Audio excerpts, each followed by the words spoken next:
Welcome, Thunder fans, to another episode. Thank you for joining me today. We'll cut this off and get right into it.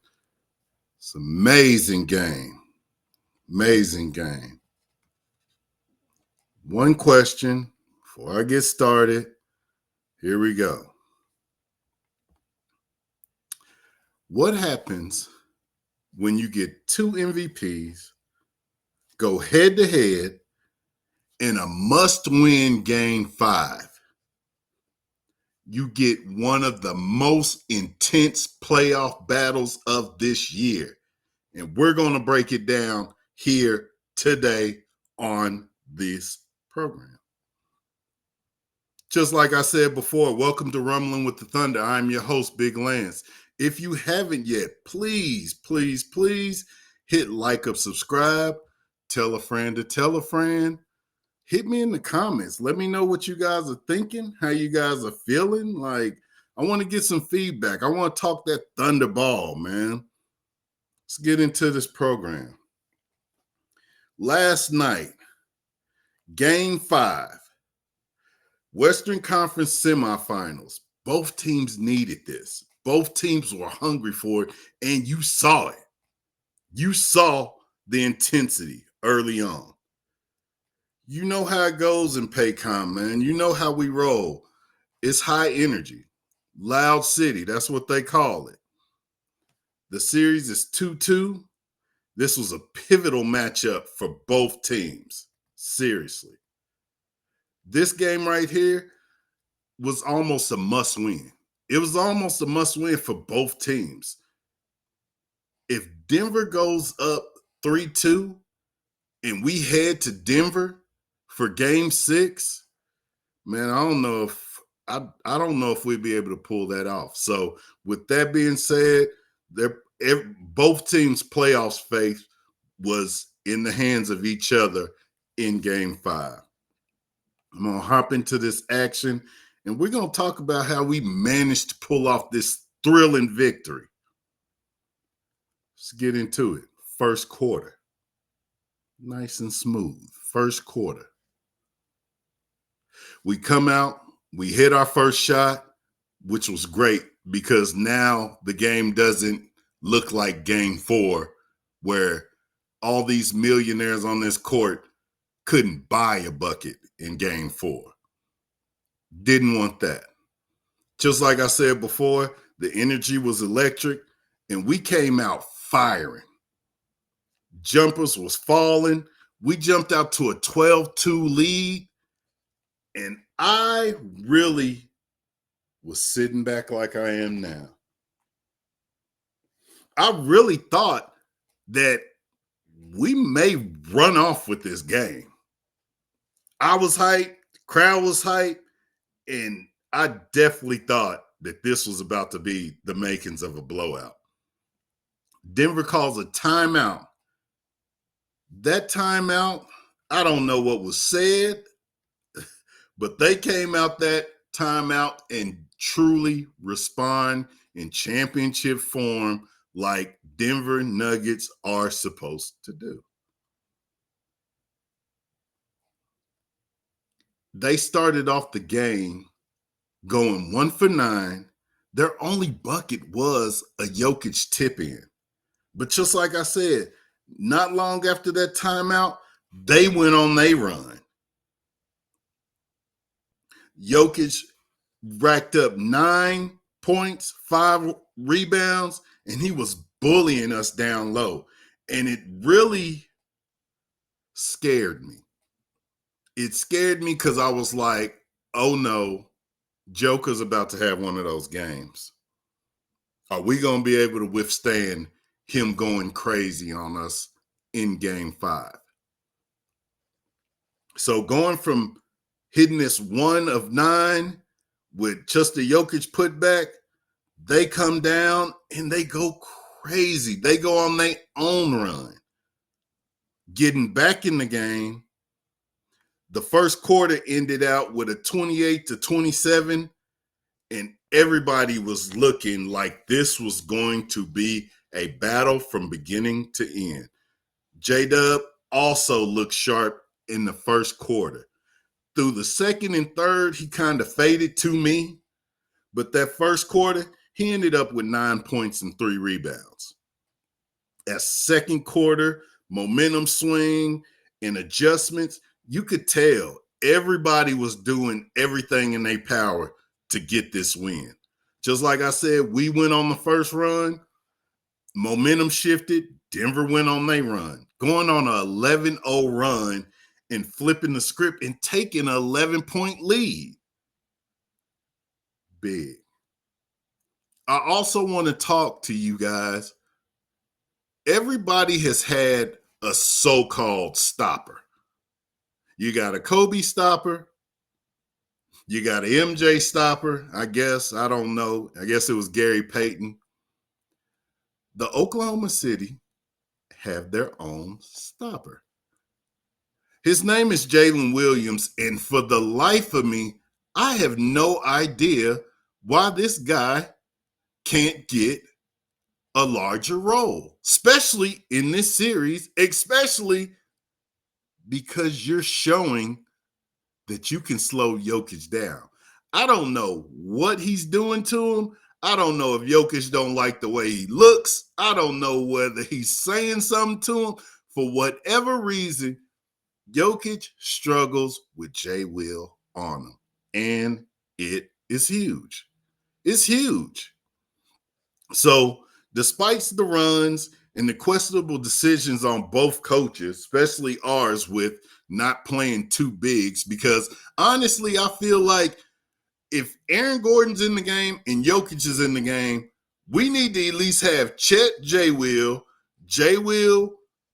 Hartenstein. Like, we need to have two bigs in the game all the time when they have two bigs in the game. Don't give me this, we going small and they still big. It don't make no sense. You've seen it all game. That's, to me, that's where a lot of Jokic started getting those points, is because he was bully balled down low. He was killing them down low.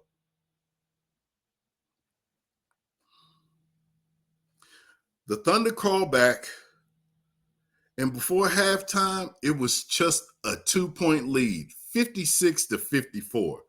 Jokic was dominant already, 19 points and 9 rebounds, while Dub and Shea both had 11 for OKC. Both teams made key adjustments and setting up for an intense second half. This second half was going to be a thriller, I swear. Third quarter, MVPs start taking over, and hey, Jamal Murray said, I want a piece of this too. Jamal Murray came out and hit 13 in the third quarter alone. You also got Jokic, who added another 12 to his total, and Denver pushed their lead to an 86-78 lead with the performance from Murray. He had 28, 4 rebounds, and 3 assists. I was worried. That third quarter, I was like, man, we're letting this thing get away from us. And it wasn't like there was a lot of good play from SGA at this point. To me, at that point, SGA in the first half, he was playing a lot of hero ball. He was playing a lot of not trusting his teammate, not just running our offense. Like, our offense is move the ball. And the thing that bothers me the most, that's how you kill a 2-3 zone. You move the ball, penetrate and kick. Shea was trying to do it all by himself. But, I mean, I don't know what to say about that. That's the MVP. Like, you want him to take those games over like that. You want him to do that. It just looks so bad from the beginning to up until this second half. I felt like he was getting his second win. I felt like he was rolling in that second half. OKC stayed in striking distance, hitting timely buckets, and the defense stayed solid. Although we gave up a lot of offensive rebounds, I know there was 2 possessions where we just gave up multiple offensive rebounds, and you can't do that. You can't give Denver more chances at second chance shots. You just can't do it. Oh, here we go. Here we go. Ladies and gentlemen, this quarter right here, this fourth quarter clutch. So early on, you can kind of tell that the refs was going to call this tight and they was going to have control of this game. They wasn't going to let the players go too crazy. So it was a lot of fouls, especially in that first 2 minutes. It was a lot of fouls. And then, man, towards the middle, when I just felt we didn't have any answers, here this guy goes. LUUU Dort came out from nowhere, who has struggled all series and just caught fire. He drilled 3 3-pointers in a 2-minute span. This type of play is what we've been expecting from LUUU Dort. Look at this. This has been his shot all year. That's been his shot all year. That's why it was so hard to say some of the things that I was saying about LUUU Dort, because I know how much he works and how strong he's gotten on his 3-point shot. LUUU Dort was our hero in this game. Do not get it twisted, not one bit. We were struggling, just like I said. Lou hit those 9 points, bringing us really within striking distance. J-Dub came right down after that, went to the line, tied it up. Thunder went on an 8-0 run, knotting the game up at 92. 5 minutes left. It's coaching time. It's coaching. What are we going to do? I do like that we did bring J. Will back out in that fourth quarter to just rattle the Joker, which he did. I'm telling you, I have no idea what this man is doing or saying to Jokic, but whatever he's doing, it is working. After J. Will goes to the bench, Hartenstein comes back in, immediately fouls Jokic. I just don't understand. It just amazes me the defense J. Will has played. Honestly, he's actually an unsung hero too with some of these defensive plays he's been doing on Jokic. But towards the end, both teams trading big buckets. Both teams was going crazy. SGA, bam, he hits a fadeaway. Then you got Jokic come down on the other end. Look at this defense from Chet Holmgren. Hands all up. He throws it up a prayer. 3-pointer. SGA again. Kicks it. Boom. J-Dub in the corner. Bang.